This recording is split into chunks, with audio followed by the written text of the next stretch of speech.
اس میں ایک باب قائم کیا، کہتے ہیں برائے نجات از نار، ایک سرخی قائم کی۔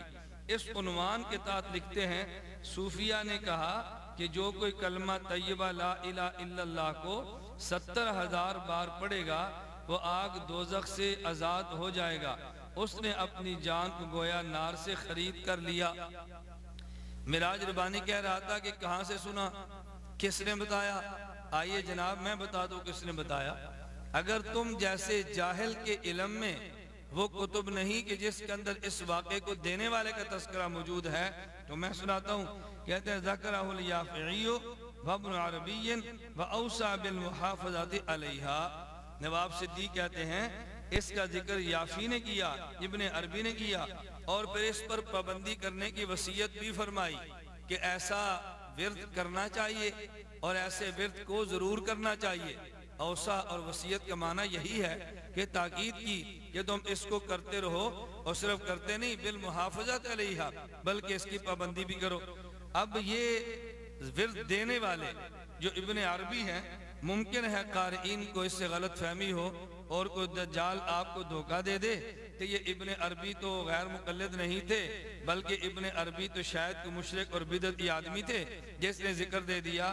قارئین آپ اس کو میں حوالے کو پڑھیں اور میں سامعین سے گزارش کروں گا کہ آپ اس کو سماعت فرمائیں کہ یہ ابن عربی کون شخص تھے۔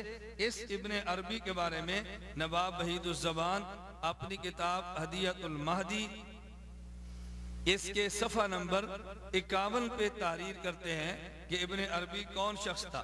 ابن عربی کے بارے میں پہلے ہی کہتے ہیں کہ شیخنا ابن تیمیہ قد شدد الانکار علی ابن عربی، کہ شیخ ابن تیمیہ نے ابن عربی پر انکار کرنے میں سختی کام لیا ہے۔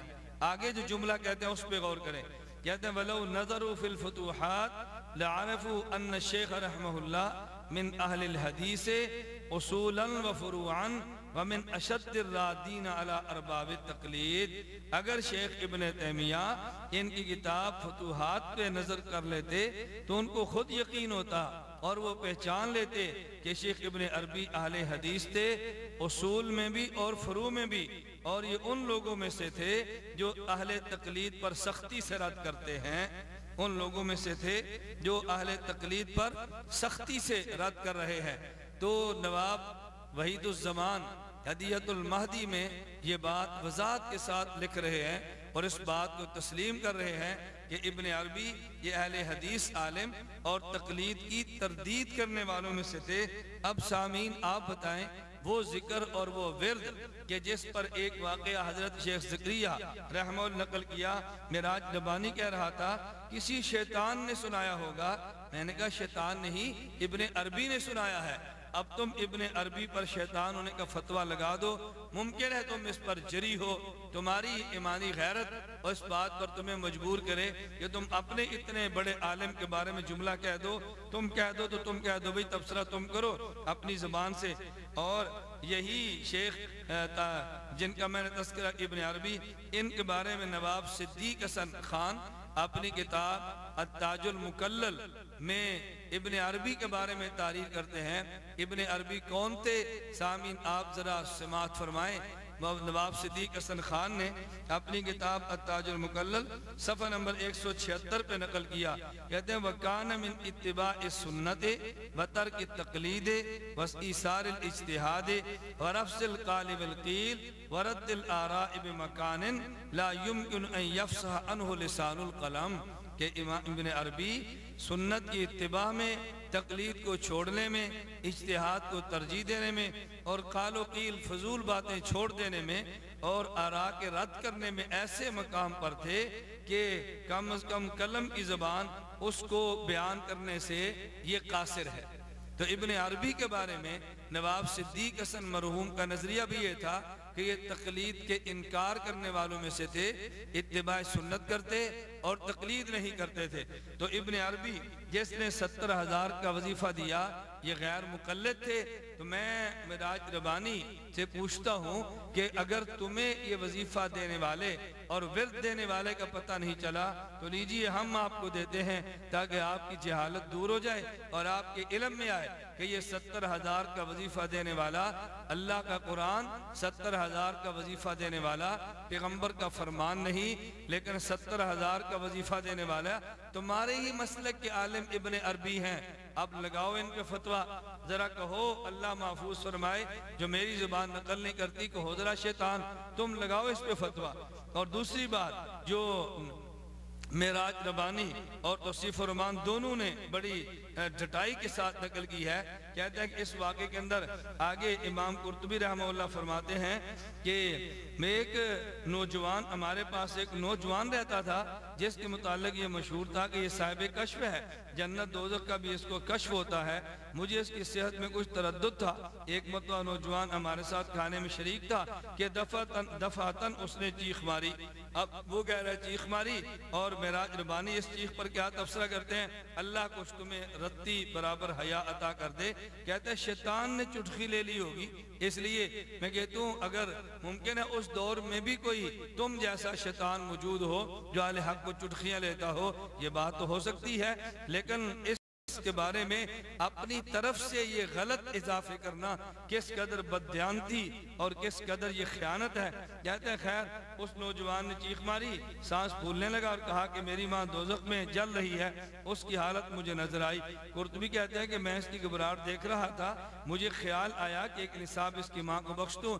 آگے واقعہ جو آپ حضرات نے سنا کہ میں نے دل میں ایک نصاب اس کی ماں کو بخش دیا۔ جو کہتے ہیں وہ نوجوان میں نے تھوڑی دیر بعد دیکھا کہ وہی نوجوان تھا کہ جو گھبراہٹ کے عالم میں تھا، اسی نوجوان فوراً کہنے لگا کہ میری ماں دوزخ کے عذاب سے ہٹا دی گئی۔ اور اب ابن اس پر تبصرہ کیا ربانی اور توصیف الرحمان نے، کہتے اس نے دل میں اصال کیا، دل میں ثواب بخشا، اور توصیف الرحمان کا جو غلیظ تبصرہ اس پہ تھا کہتے جو اس کی بلٹی کرا دی۔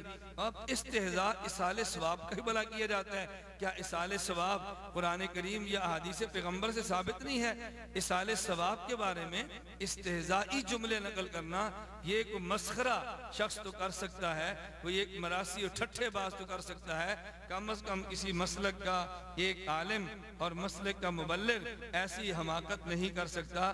چلیے میں جو بات عرض کرنا چاہتا ہوں یہ ثابت کرنا چاہ رہے ہیں کہ جب دل میں بات گئی، نوجوان کو کیسے پتا چلا، علم غیب تو ہم نے ثابت کر دیا۔ تو جناب میں آپ سے گزارش کرتا ہوں، آپ ربانی سے یا آپ توصیف الرحمان سے پوچھیں، اگر دل میں آنے والے خیال کا بغیر بتائے پتہ چل جانا یہ علم غیب ہے اور یہ شرک اور کفر ہے، تو پھر آپ کیا کہو گے اپنے مولانا عبدالجبار غزنوی مرحوم کے بارے میں، کہ جن کے بارے میں کرامات اہل حدیث صفحہ نمبر 28 پہ لکھا ہے، کہتے ہیں مولوی عبداللہ صاحب کا بیان ہے کہ ایک دن میرے دل میں ایک بزرگ کے ملنے کا خیال پیدا ہوا، ایک دن میرے دل میں ایک بزرگ کے ملنے کا خیال پیدا ہوا، دل میں یہ بات آئی کہ مجھے فلاں بزرگ کو ملنا چاہیے۔ کہتے ہیں اور جی چاہا کہ کچھ دن ان کے پاس جا کر ٹھہروں اور فیض حاصل کروں، ابھی یہ میرے جی میں تھا، زبان سے تذکرہ نہیں کیا۔ انہوں نے بھی یہی کہا کہ میں نے اپنے دل میں ایک نصاب کا ثواب ان کو بخش دیا۔ تو یہ بھی کہتے ہیں اب میں نے کسی سے اس کا تذکرہ نہیں کیا تھا کہ مولوی صاحب سامنے سے آگے اور آتے ہی فرمایا کہ ذرا سوچ سمجھ کر جانا، آج کل دکانداریاں زیادہ ہیں، اللہ والے بہت کم ہیں۔ چنانچہ بعد میں معلوم ہوا کہ واقعی وہ دکاندار ہی تھے۔ یہ دیکھیں کرامات اہل حدیث صفحہ نمبر 28۔ اب سامعین میں معراج ربانی اور توصیف الرحمان سے کہوں گا کہ اس کرامات اہل حدیث کے واقعے پر جناب نے آج تک کوئی تبصرہ کیا؟ آج تک جناب نے اس پر کوئی بیان ریکارڈ کروایا؟ آج تک تم نے اس کو علم غیب کہا؟ یہ بھی تو دل میں کھٹکے پر اطلاع تھی، لیکن تم نے آج تک اس کو علم غیب نہیں کہا۔ اور بالکل اسی طرح کا واقعہ نواب صدیق حسن خان مرحوم نے اپنی کتاب التاج المکلل کے صفحہ نمبر 165 پہ نقل کیا۔ اور یہ تاج المقلل جو نواب صدیق حسن مرحوم کی کتاب ہے، یہ کتاب کسی دیوبندی مکتبہ نے شائع نہیں کی، یہ کتاب کسی دیوبند کے ادارے سے نہیں چھپی، بلکہ اس کتاب کو چھاپنے والے بھی تمہارے اپنے مسلک کے اہل حدیث کے حضرات ہیں کہ مکتبہ دارالسلام سے اس کتاب کو شائع کیا گیا۔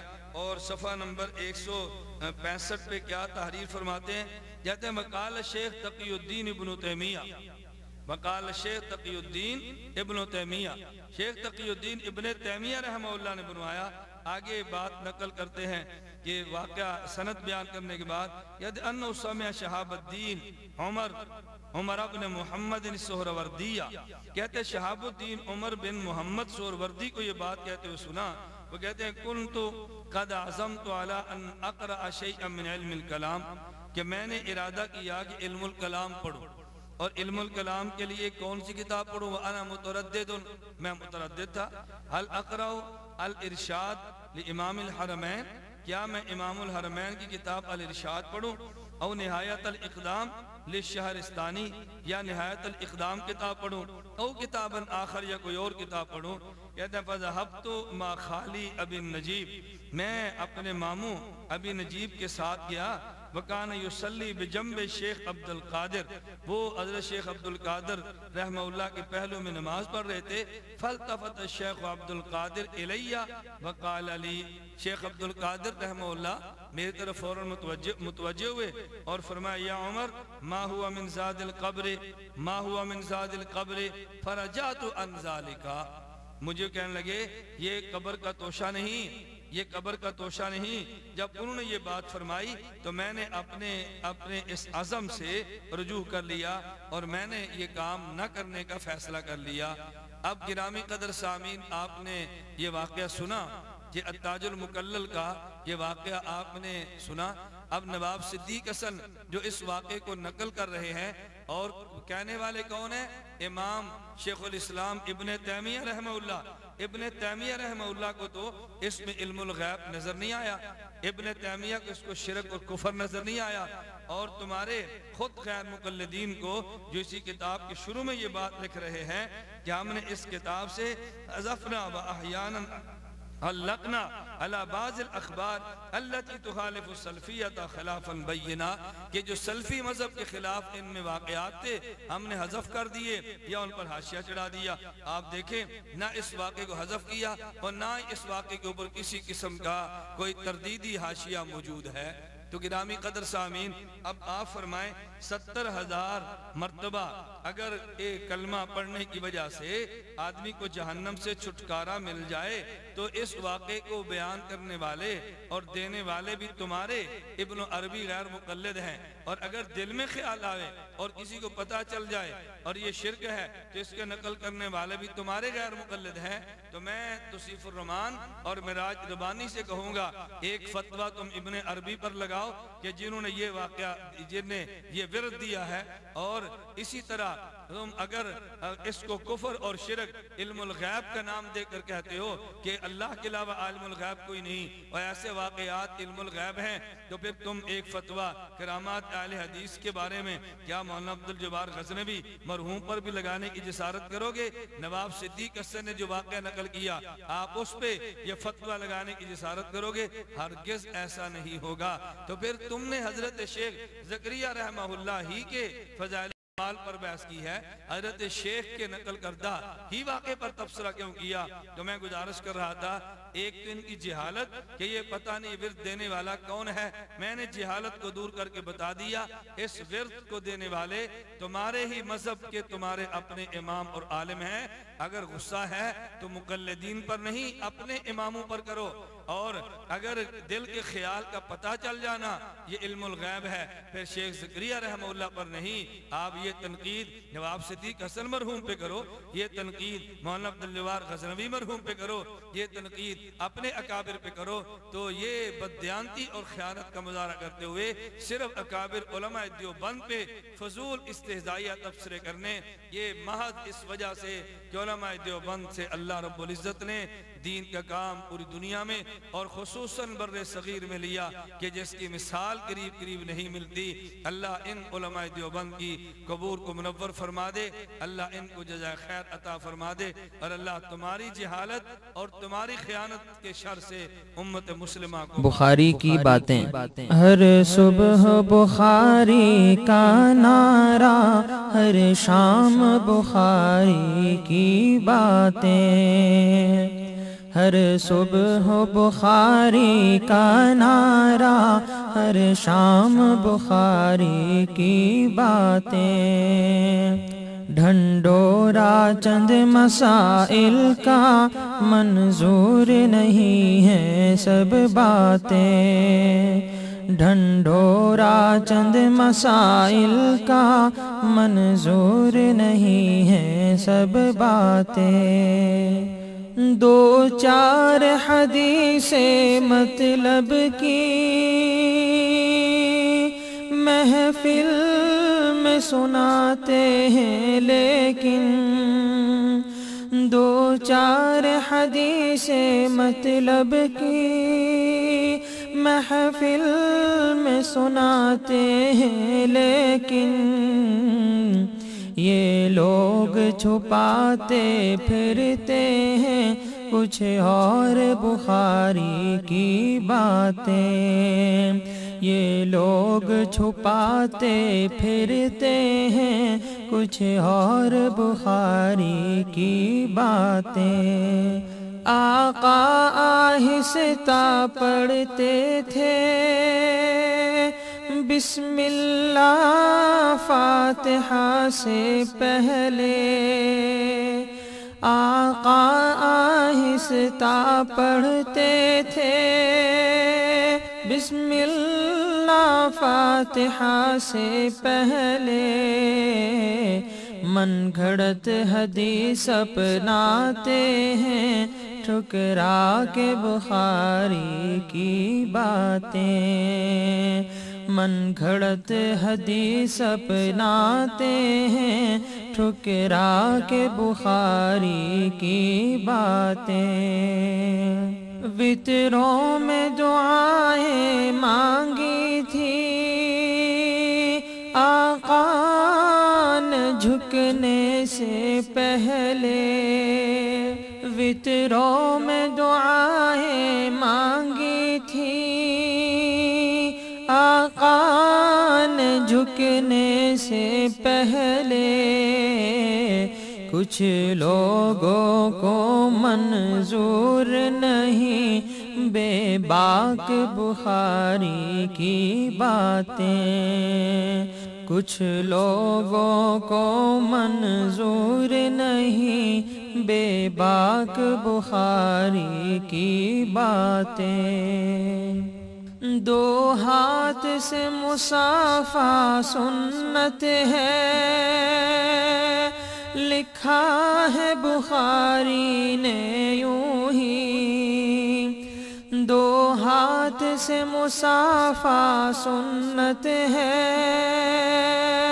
لکھا ہے بخاری نے یوں ہی، ہر محفل میں رد کرتے ہیں احباب بخاری کی باتیں، ہر محفل میں رد کرتے ہیں احباب بخاری کی باتیں، اس ماں کی عزا پہ بخاری نے لکھا ہے عمل سب امت کا، اس ماں کی عزا پہ بخاری نے لکھا ہے عمل سب امت کا، اس دور میں کیوں رد ہوتی ہیں لا ریب بخاری کی باتیں،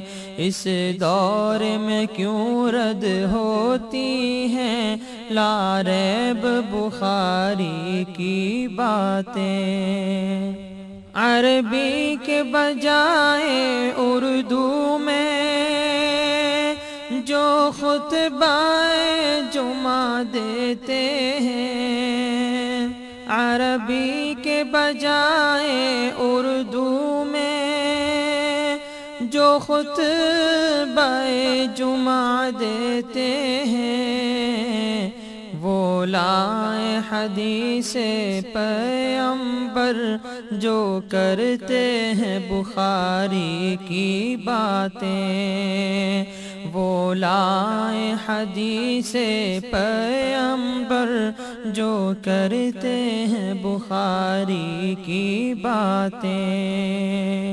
یاروں نے کوشش کی باہم تحریف بخاری کی، لیکن یاروں نے کوشش کی باہم تحریف بخاری کی، لیکن ناکام ہوئے ناشاد ہوئے، باقی ہے بخاری کی باتیں۔ ناکام ہوئے ناشاد ہوئے، باقی ہے بخاری کی باتیں۔ ناکام ہوئے ناشاد ہوئے، باقی ہے بخاری کی باتیں۔ اقوال صحابہ ٹھکرا کر تنقید کا مورد ٹھہرائیں، اقوال صحابہ ٹھکرا کر تنقید کا مورد ٹھہرائیں، یہ زیب انہیں دیتا ہے جو کرتے ہیں بخاری کی باتیں، یہ زیب انہیں دیتا ہے جو کرتے ہیں بخاری کی باتیں۔